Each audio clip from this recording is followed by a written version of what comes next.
Let's talk about the Objection theme. Chan chan chan chan chan chan chan chan chan para-pa-pa. Thank you, Phoenix. I will take it from here. Hello, I'm V, and I like discussing themes in media. That has been more literal than usual in this miniseries, where I've been diving into Ace Attorney's music. Previously, I examined how Apollo Justice's personal theme evolved over time before moving on to Athena Sykes. I saved our good old Phoenix Wright for last, and quickly realized I was going to need to turn my thinking around and look at his themes a different way. Apollo and Athena each have a unique Objection theme composed specifically for their characters. These tracks serve as their personal theme music, are developed further in later games, and leitmotifs or parts from their themes are incorporated into other tracks used for their characters. I don't want to rehash everything I said in those videos, but in case you missed them, you can hear how this works if you listen to Apollo's theme from Dual Destinies and then Spirit of Justice.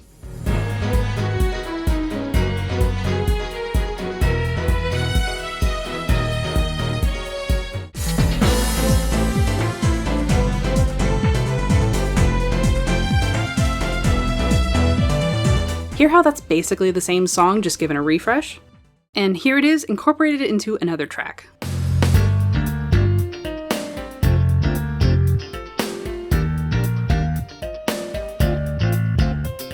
You get the idea.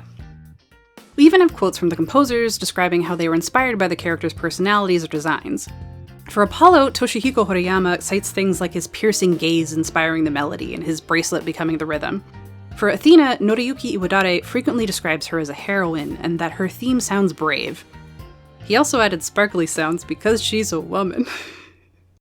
But Phoenix didn't get that same character-first treatment. Ace Attorney's first composer, Masakazu Sugimori, composed the first Objection with the original intention of it serving as the main theme of the game, not a specific character. Now, if you've listened to any of the Ace Attorney soundtracks and read the names, you'll notice there are different categories of tracks that set the mood for different situations. There's a type of track for waiting in the defense lobby,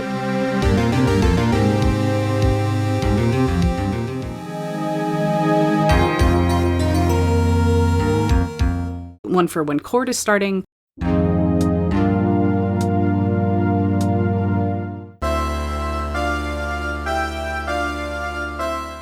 a whole bunch for when you meet weird people, because there are a lot of those. Each subsequent game, new music is composed to fit those same situations, and given the same or similar titles as previous games. Different song, same vibe, same name. Objection wasn't any more unique than any other kind of track. It was just another piece of music that helped tell the story by setting the mood for a type of moment. Meaning, each of the first 3 games has a completely different track called Objection.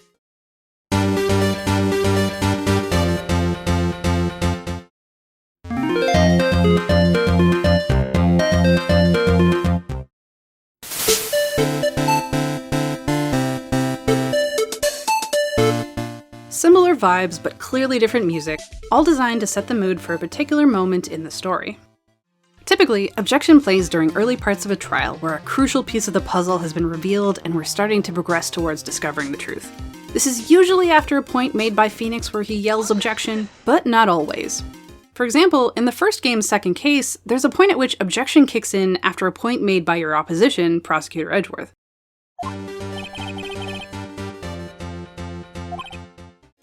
And in the third game, Trials and Tribulations, there are sections where you play as characters other than Phoenix, and the exact same Objection theme still plays for them.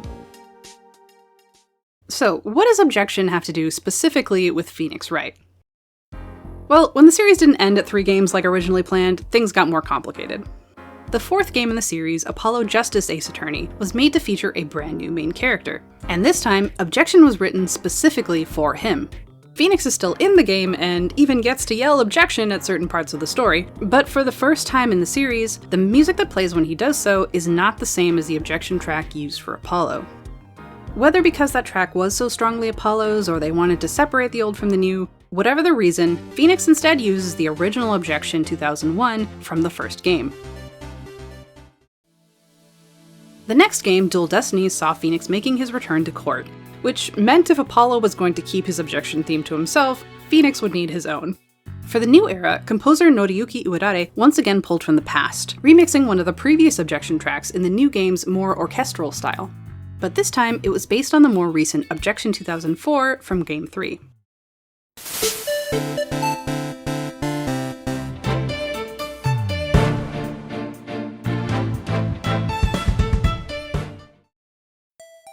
I've seen plenty of people confused as to why this is, and I was one of them. Why choose 2001 over here and 2004 over there? The team must have had their reasons, and I'll speculate on that a little, but I'm mostly interested in if these were the right choices. And to do that, I'm going to be taking a closer listen to the original 3 Objection tracks to answer the following questions. How do these tracks fit into the spaces they do to help tell the story of Ace Attorney? And, in the later games, were they the right choice to fit Phoenix as a character? Before we start, just a quick heads up if you watched my previous 2 videos. As I said, I'm only going to be listening to and analyzing the first 3 objections, not the versions that show up in Dual Destinies and Spirit of Justice. That just ended up being beyond the scope of this video. Apologies if that was what you're hoping for, but I think you'll still find this interesting. Alright, let's get started. We're going all the way back to 2001 to the very first game that started it all. You're playing as Phoenix Wright, rookie lawyer who has never stood in court before. And you, the player, have presumably never played this game before either. There's a lot the 2 of you don't know. But there is one thing about which both of you are certain. Your client is innocent. You, the player, know this because the game has straight up shown you the true culprit, and it wasn't this poor sap in front of you. Phoenix didn't see that same cutscene, but he shares your conviction. Pure and simple, he believes in his client. So despite everything else that you still don't know, you and Phoenix step into court and do your best to muddle through. And then, Phoenix catches the witness in a lie. Objection! There's a pause in the music, and objection kicks in.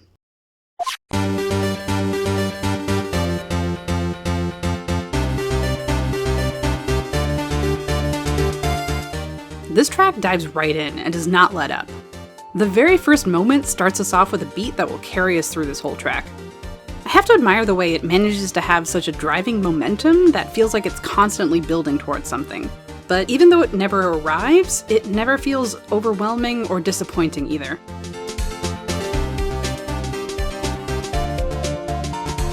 One word that comes to mind is sturdy. This track feels like it's got its eyes fixed on one point and it will not waver. Even when that constant da-da-da-da-da-da drops out for a brief moment, the beats from the background fill that gap to keep it going. Then you have these high tones layered into the background. They give this track a sense of mystery. They're not there from the beginning, as if you start with nothing but your conviction, and then these show up to try and make you doubt yourself by reminding you there are still questions here that don't have answers yet. But it's okay, because that driving steady beat is telling you that you're on the right path. As long as you keep going, you're going to find your answers.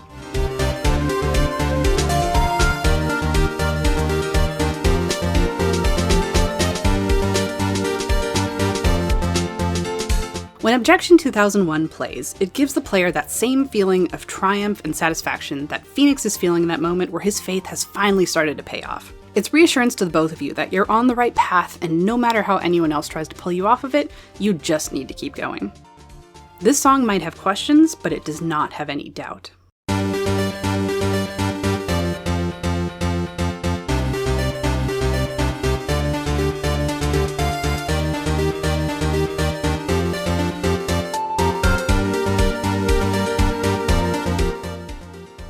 Now let's move on to Objection 2002, from the second game in the series, Justice for All.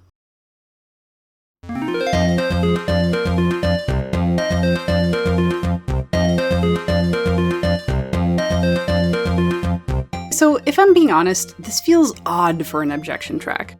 Which is a strange thing to say about the second one. Like, we've only had one so far, and already I'm like, I don't know if this one fits. So let's examine why. We've got a lot of the same elements here as Objection 2001. Driving beats, mysterious elements, which give that feeling of making progress on an unsolved mystery. But something about the way this one climbs up and down the scale from phrase to phrase makes it feel like this time around it's the main melody that's asking the questions.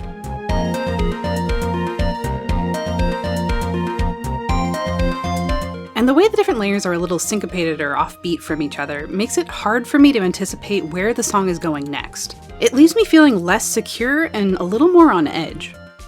But I don't want to completely rag on it. It is still doing its job. I love the opening flourish. It makes the presentation of the evidence feel so dramatic. And pointing out we don't know everything isn't necessarily a bad thing, it is often literally what Phoenix is doing.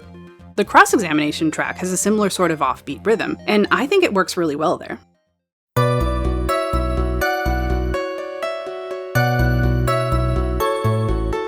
The way the layers are a little out of sync with each other works to infuse some tension in an otherwise pretty chill track. Plus, having an Objection track that's less steady does make it more satisfying when we switch from Objection to Pursuit, a track that has a much simpler rhythm to follow and accordingly feels much more confident.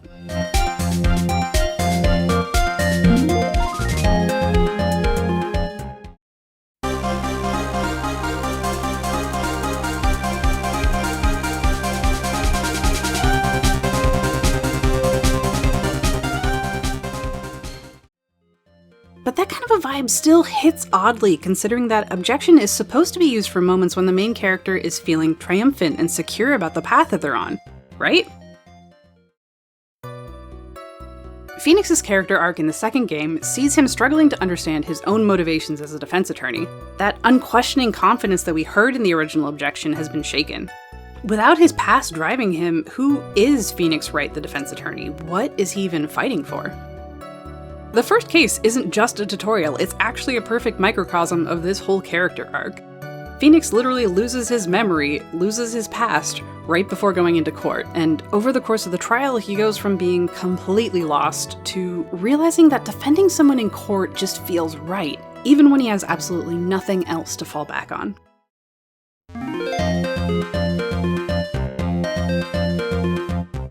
Anytime Objection 2002 plays, Phoenix is taking a step towards knowing who he really is, even though his foundations are still shaky. Pursuit only kicks in once Phoenix has a complete lack of doubt in his heart for what he's doing. I know I'm right, he thinks to himself.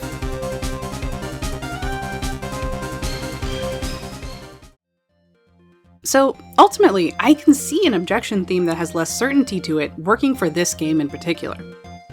But that also means I can see why it wasn't the first pick for other situations. It basically never even comes up in the conversation for the sequel games. This version just doesn't have the most general application. That's my take on this, and I'd be very interested in hearing alternate views. Objection 2002 fans, rise up in the comments.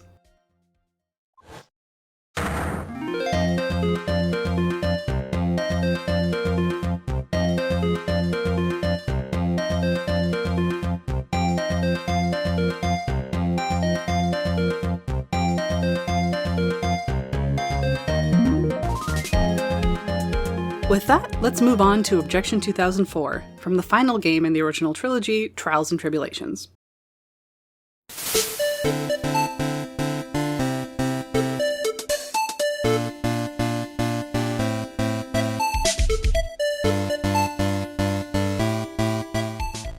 The main thing that strikes me about this track is that there's a level of restraint that we haven't had before that really makes it feel confident. The previous ones had more of a feeling of excitement to them, that we've figured something out and there's an eagerness to make their case now that we have. This one is still upbeat, but it's not rushing anywhere. It brings back the steadiness of the first theme, but slows the tempo and simplifies things. There's a slow build at the beginning, and not so many layers going on top of each other. The other two did also build over time, but they threw a lot at you right out of the gate.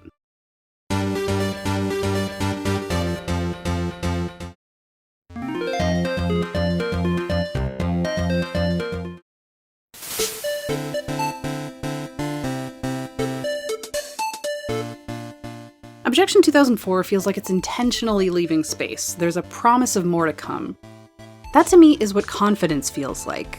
Like, you already know the real truth, that your client is innocent. Whatever pieces of the story that are being revealed here are just one more brick on the road towards revealing that truth to everyone else. So you don't need to rush, you don't need to panic. You just have to let that truth guide you.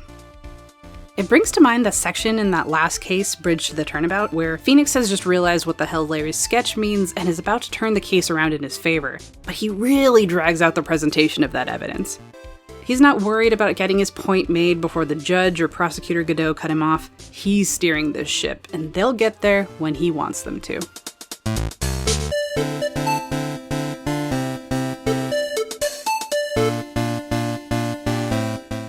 This feeling of more effortless confidence makes sense for where Phoenix is at in the story.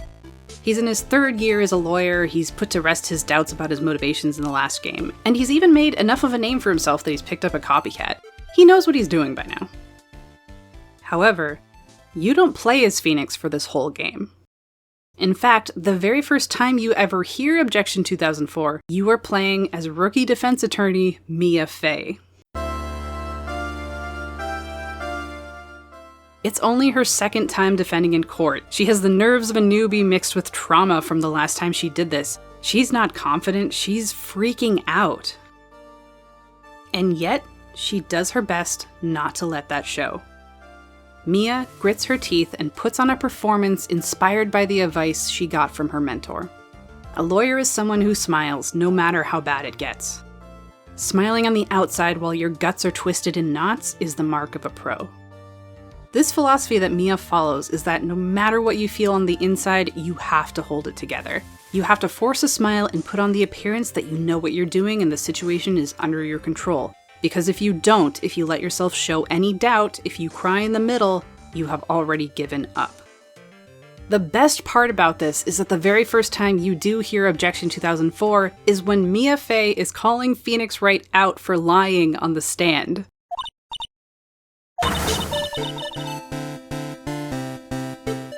Neither of them know it yet, but it's the beginning of the very first lesson Mia will ever teach her protege, that revealing the truth is worth it even when it's painful. And by the end of that trial, she's inspired Phoenix to follow in her footsteps. Infused in Objection 2004 are all of Mia's best qualities that she passed down to Phoenix.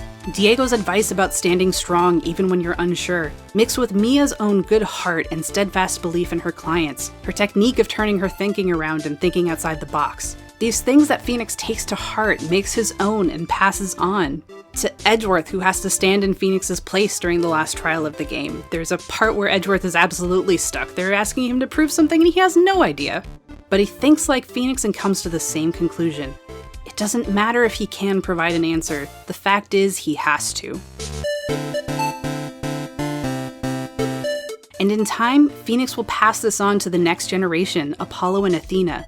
Those two never even get the chance to meet Mia, and yet they repeat her words as they fight for their clients and decide what justice means to them. But that's where we're going.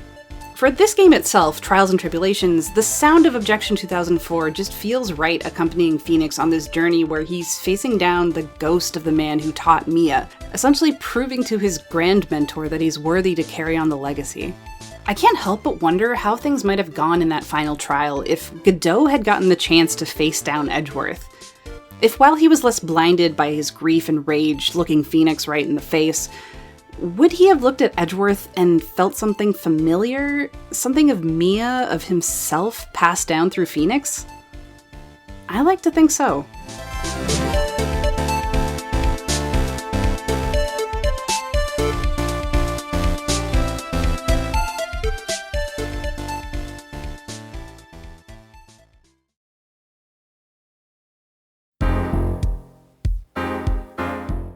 So then, when Phoenix showed up in Apollo Justice Ace Attorney, why did they choose to use Objection 2001?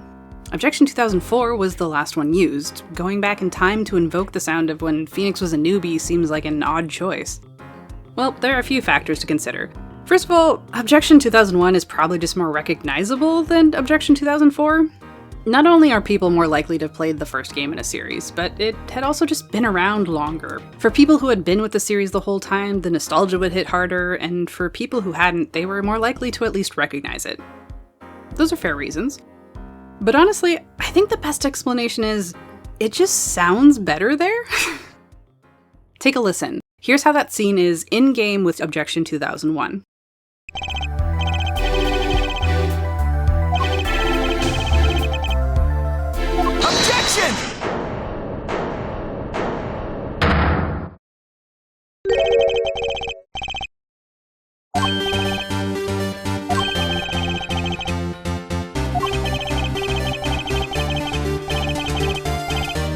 And here's how it would have sounded with Objection 2004 instead.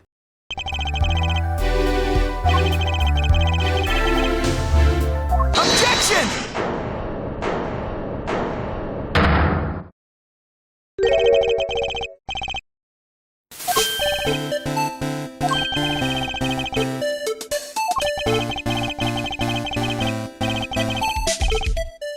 quite have the same punch, does it? Objection 2004 is great at what it does, but as we discussed, it has more of a casual, laid-back confidence. Objection 2001 is deeper, more beat-heavy, and it's just more exciting. Your first time playing Ace Attorney 4, you're probably really confused and worried. They're telling you this is Phoenix, but he seems so different. Apparently he hasn't been an attorney for 7 years. Is this still the same guy we knew? Then he objects, and we see him behind the bench, and objection kicks in. Now, Objection 2004 gets like a little smile from me. The original version makes me go, oh hell yeah, he's still in there. Hi, the editing sloth here. I wanted to add something that I realized while I was watching someone play through this game for the first time. And it's about the part in the last case where you're playing as Phoenix in his last trial. Everything I said about the nostalgia and the general vibe of the track still applies here, but I think it does something really interesting when applied with the rest of the music over the course of this whole case. Phoenix in this trial is really confident in a way we've never seen before. He's riding high coming off his previous victories, and he's facing off against Clavier, who's another arrogant newbie. They don't want us to be feeling any of that mature, restrained confidence that the songs from the third game have. They want us to be in Phoenix's confident shoes, bordering on arrogance. They want you flying high so that when you're at the end of the trial and Clavier tricks you into presenting that piece of evidence, they're hoping that you'll have forgotten this is a trial Phoenix cannot win.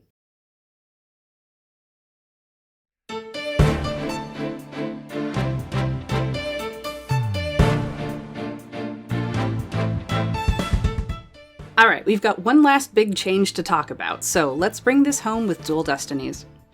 In this game, Phoenix regains his badge and steps behind the bench once more, fully a lawyer again. But instead of sticking with the iconic Objection 2001, they decided to revamp Objection 2004 instead. If you've been following along so far, you probably guessed which one I believe was the right choice, but let's take a proper look, let's fully make the argument here. If we're going into this new era, and Phoenix's objection theme is meant to stand alongside Apollo and Athena's as representing his character, what do we want this theme to be saying about Phoenix? First of all, to get it out of the way, I think them composing a completely new theme was about as likely as them not putting him in a blue suit. Apollo Justice Ace Attorney had made a lot of changes, particularly to Phoenix's character, and the fan reaction wasn't overly positive. Instead of committing to these changes, Capcom seems to have decided to backtrack, putting Phoenix in a more recognizable form going forward. Whether that was the right decision or not is well outside the scope of this video. Regardless, going into Dual Destinies, they wanted to project the idea that this is the same guy you used to know in a new era, and updating an old theme was the best way to do that. That leaves us with 3 choices, and we've already gone over why the middle theme, Objection 2002, would be an unusual fit. Do we go with Objection 2001 with its surprise and excitement that we're putting together pieces of the puzzle?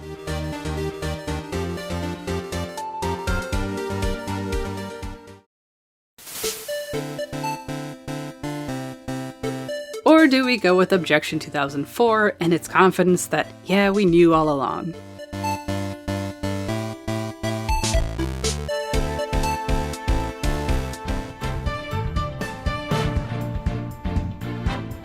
For the mentor role that Phoenix was supposed to be stepping into in Dual Destinies and Spirit of Justice, I think 2004 had the right sound. It projects the image that this man has everything figured out. He's someone you can look up to and rely on. Whether he's bluffing or not, well, don't worry about that. He's got a smile on his face after all.